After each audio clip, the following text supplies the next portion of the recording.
Hey friend, real talk. Have you ever fantasized about just, quitting social media? Like deleting all the apps, throwing your phone in a lake, and never thinking about hashtags or algorithms again? But maybe then you realize, but I'm a business owner. I need to be showing up online to grow my brand, my presence, and my business. I daydream all the time about running an online business without actually having to show up on social media. And so if you've had these thoughts as well, you're not alone. But right behind that fantasy comes the panic. Would it totally tank your business to go completely ghosting on social media? But maybe it doesn't have to be quite so drastic. So let's explore this because the answer is more nuanced than you might think. By the way, hi, I'm Chelsea. I go by Intuitive Business Mentor on the social media streets. I help service providers and soul-led entrepreneurs create sustainable businesses that feel good to run without burning out or selling out. Quitting social media, it wouldn't necessarily be business suicide, but ghosting your audience with no strategy of how to stay visible, that would hurt your momentum. So the real question becomes, what is the role of visibility in your business and how are you creating it? Because yes, when you are growing a business in this online world, visibility is non-negotiable if you're trying to grow. But social media, that's just one path to visibility. It's not the whole ecosystem. And honestly, between you and me, social media often feels overloaded with just too much pressure. We treat it like it's supposed to be our storefront, our sales funnel, our lead magnet, our thought leadership platform, and our happy place just to network and scroll in the evening all at once. No wonder it feels exhausting, and maybe you don't know how to be showing up on social media in a way that feels good to you. But the truth is, there are plenty of successful business owners who aren't hyperactive on social media, but they do have a consistent strategy for being visible. Some businesses post just enough to make their business look open. Others choose to outsource the content creation and/or the posting or engagement. And some honestly ditch it entirely, but only after they've doubled down on other visibility strategies that feel more aligned and are working.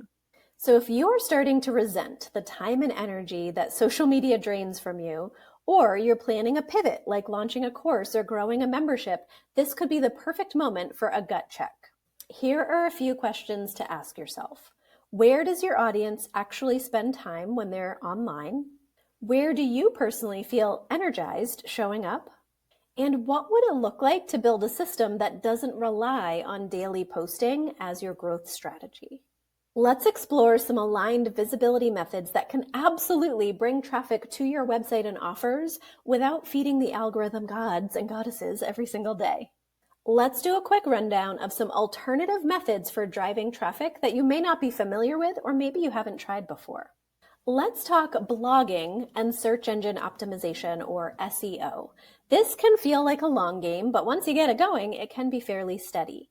With a solid content strategy, creating new valuable content for your website allows it to become a magnet of your ideal clients, quietly bringing in those leads through Google searches or people finding content that drives traffic back to your site.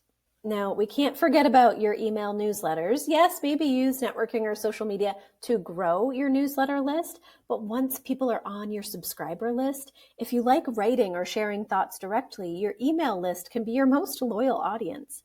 But instead of just writing, the key is learning to grow that list with intentional lead magnets and collaborations so that you're constantly talking to new people. If you're less of a writer, more of a talker, podcast guesting and in-person or virtual speaking can be a really great fit for you.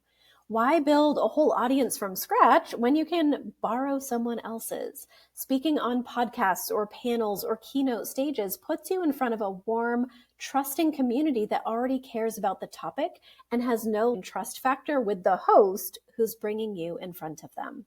Now, where do networking and referrals fit into all of this? Maybe it feels old school, but it can be incredibly effective.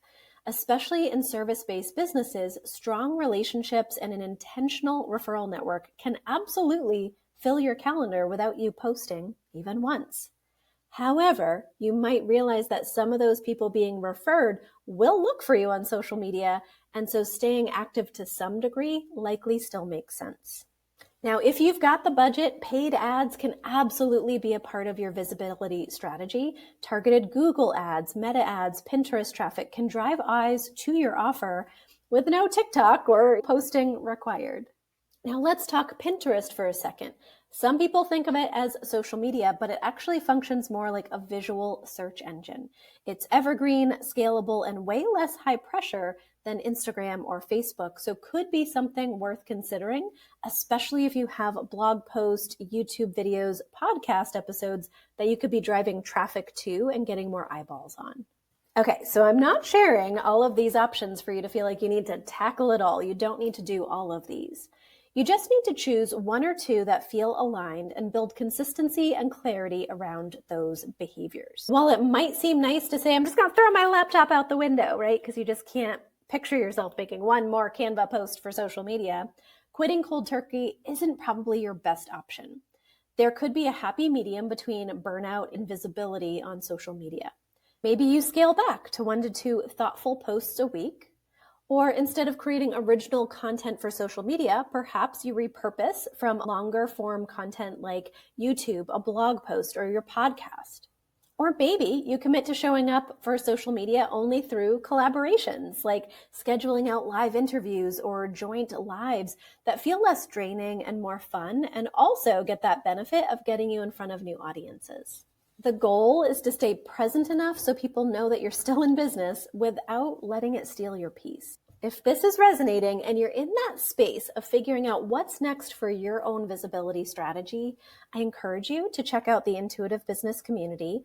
It's a space where we workshop these visibility strategies together, and you get live support in mapping out what's actually going to work for you in a beautiful group setting. Or if you're ready to get super clear on how people find you and step into working with you, book a client journey audit with me.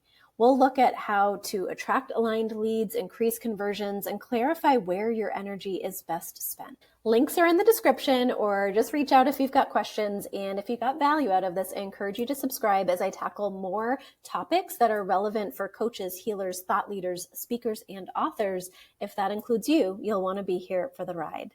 You don't need to be online 24/7 to have a thriving business, but you do need clarity on your traffic strategy and permission to do it in a way that actually works for you.